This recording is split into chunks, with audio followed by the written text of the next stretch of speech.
I was born in Seattle, Washington. My father is with Boeing. He was with Boeing 42 years. Moved from Seattle to New Orleans. We went on the West Bank. Our first plane ride. The whole family, 5 kids. And Aurora Gardens. And I spent a year there in 8th grade. Then I went to high school across the river at De La Salle. It was an all-boys school, so I had to depend on friends who had friends to get dates. You just didn't run into people. Of course, New Orleans has all those Catholic girls' schools, so you just need to have somebody working that. If somebody's dating somebody there, you might have a chance, and you met people from all over the city. So that worked out. Berman used to have dances where I knew folks. And then a few of my buddies that went to Holy Cross, at that point, were giving dances at F&M Patio and Union Hall. The 2 dances we sponsored, we had the Glory Roads was one band, another was Basement Wall. Very, very good. We knew they were good. Some of the Berman dances, they were pulling in Deacon John, the Ivories, Irma Thomas, the Neville Brothers, all these that reached national levels of success. And I want to say at some point we might have had Frogman Henry, which, it's pretty unbelievable, a little high school dance. When I was young, I grew up kind of quick and I was pretty good at a lot of sports in Seattle. Moved to New Orleans. I wasn't quite as good as I thought I was. But that was a bond that I met some guys and we played. Our 14-year-old team won the city championship in baseball. That was good. I went to JV basketball, ended up playing American Legion baseball, ended up not making the team my junior year in basketball, sprained an ankle, but then tried out for football, and I started my senior year, which was a real good thing for me, overcoming a lot to get there. I went to, at that time, University of Southwestern Louisiana, USL. I think I started at college with a 2.2 or something, and then maybe my sophomore year started getting the 3s all the way because I started thinking, I want to get in law school. I better, pay a little more attention. Extracurricular would be working during the summers.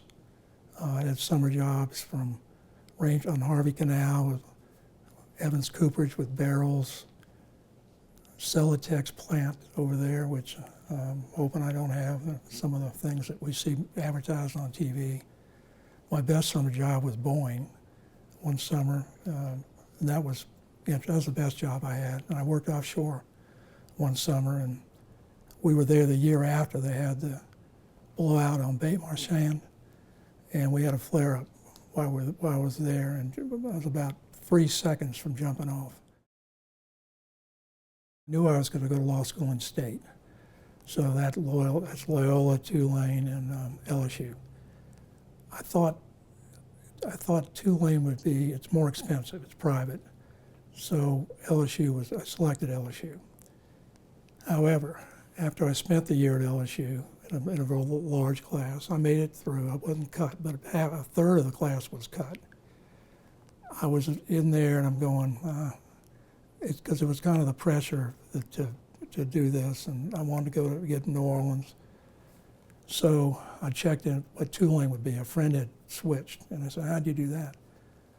And he explained, and I went through the process, and I figured I could go to Tulane and live at home, and it'd be the same expense as if I was in Baton Rouge with a lot of distractions, for me anyway.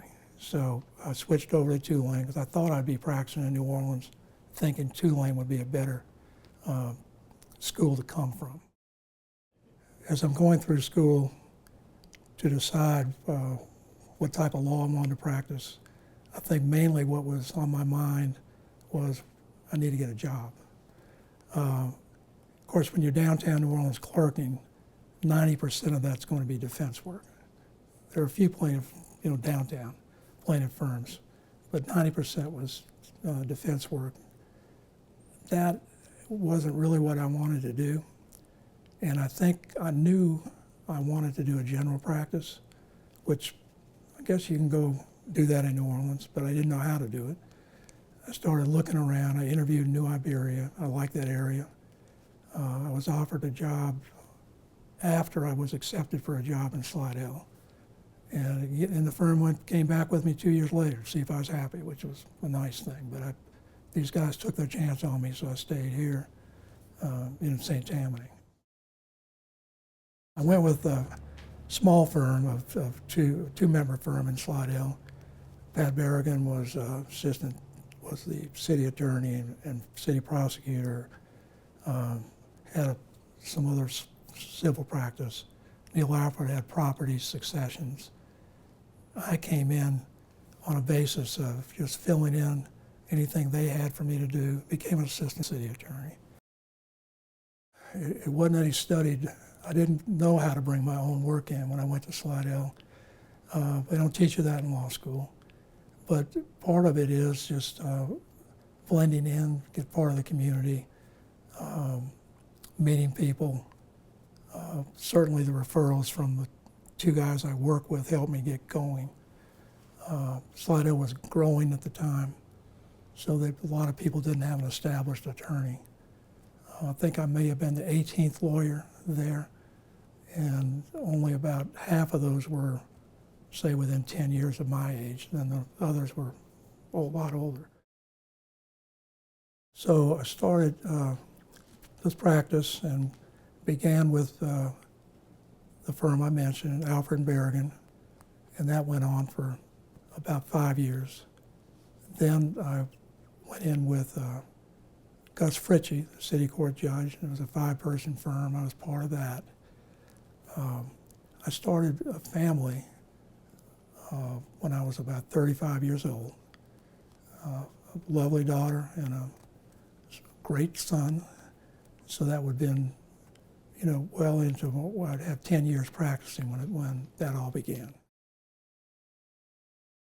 I was president of the Slidell Bar the early days, and later was president of the St. Tammany Bar.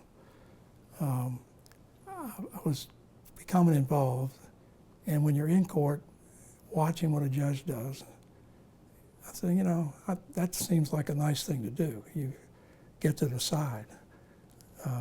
Because I never really pictured myself as we all know the plaintiff advocates that are strong, or the defendant's attorneys who are very strong in their way they present themselves. I kind of saw them. I saw what I was looking for as the right outcome when I practiced law. A judge can be that guy. So I didn't think about doing it till one of my former partners, Jim Strain, ran in right around early 80s, and saw how he did it, what he did, and he got elected. I worked in his campaign. That was my first political activity. So the light bulb went off. This may be obtainable one day. And so maybe, I guess that'd be 8 years later, a position came up, an opening. It turned out to be his old seat, Division F. There weren't many in the early days. There used to be 3 judges, and at this point there were 6 openings. So after I watched that and did it, I went ahead and I wanted to be a judge. I didn't want to be a politician, but that's the only way there. And figured a way, you just do it the way you want to do it, and it worked out. Courtrooms, we had that 1960 courthouse that was really built for one court, and then to be used, a police jury room for another judge. And of course, we're a judicial district, so the courthouse in Franklinton was used. So that was sufficient for 3 judges, not for 6, certainly not for 12. So along the way, we were able to get an initiative with the police jury to get this new courthouse that we now have. And I'm happy I was kind of the point guy from our judges working through that to help get that done. We had maybe the worst situation almost in the state for the amount of trials we had to do. And we were in an old bar room we had renovated. We were in a pharmacy building that we had renovated. We're in the Southern Hotel, a portion of it. when you met your clients in the main lobby of the old courthouse, you had to tell them, go there, wait for me. We'd have to look on a board to see where Judge James or Judge Tanner, wherever your cases were, where they're holding court. It could be one of 5 places. Blair v. Tynes, and that was a suit in Washington Parish in which the sheriff's office was sued, American Legion was sued, of course a driver who caused the death of someone and gravely injured 2 others.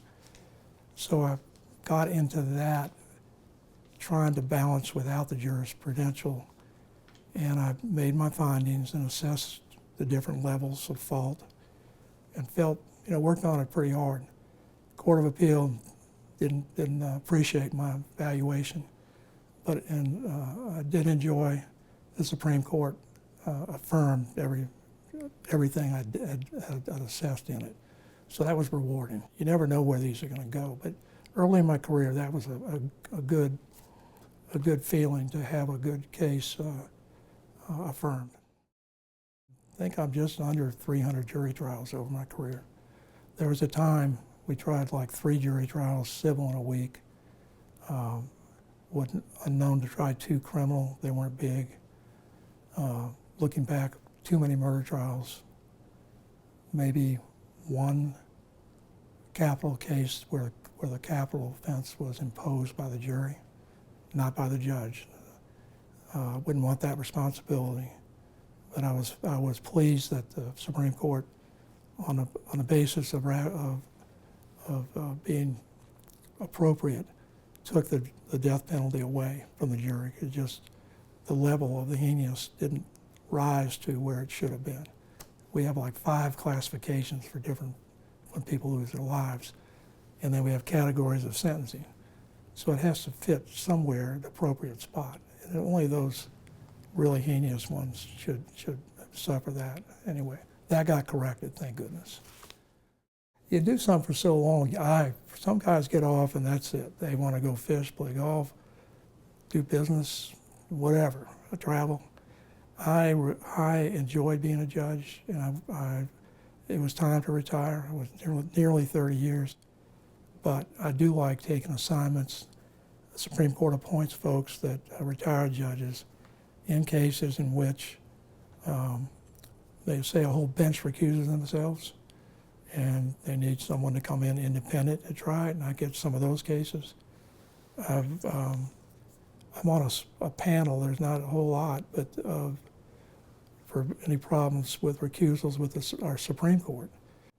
It's a whole new level. When you're a district judge, you do the best you can, but always had the feeling that if I made a mistake, it can be corrected. It's not ultimately my decision, although most of the time it is. People don't always appeal. But there's some comfort to that. When you're on Supreme Court assignment, that's it. So I felt that responsibility keenly. But it's also that where you're discussing cases with your fellow judges, justices, and that was something very new. Because the district judge is just you. So, but it's been a good experience. At the time, we're in the old Southern Hotel. It's about the 4th day in a big drug case. The prosecutor brought in about $1.5 million value of cocaine.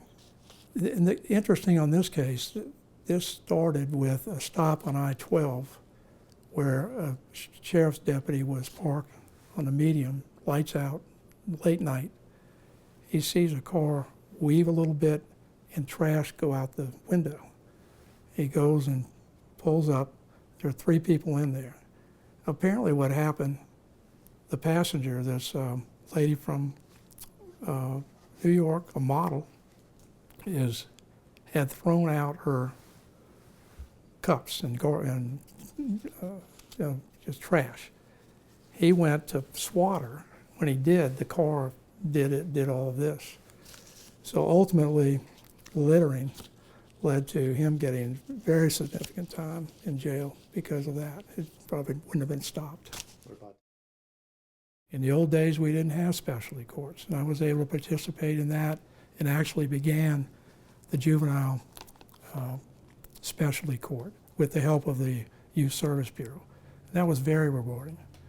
You know, we'd catch, it would be the drug court, we'd catch kids taking drugs. We had one who was pregnant. I feel good, she had the baby with no adverse effects. And I really feel we hadn't, you know, who knows? That juvenile drug court is tough. One thing when I look back of something, all of this is meaningful, and it's the same I ran on. I said, your case is the most important case to you, no matter how small it looks to be. It's your case, and I want to pay as much attention to that and rule appropriately as I would any big case. I went in with that, I ran on that, and I've hopefully fulfilled that at the end.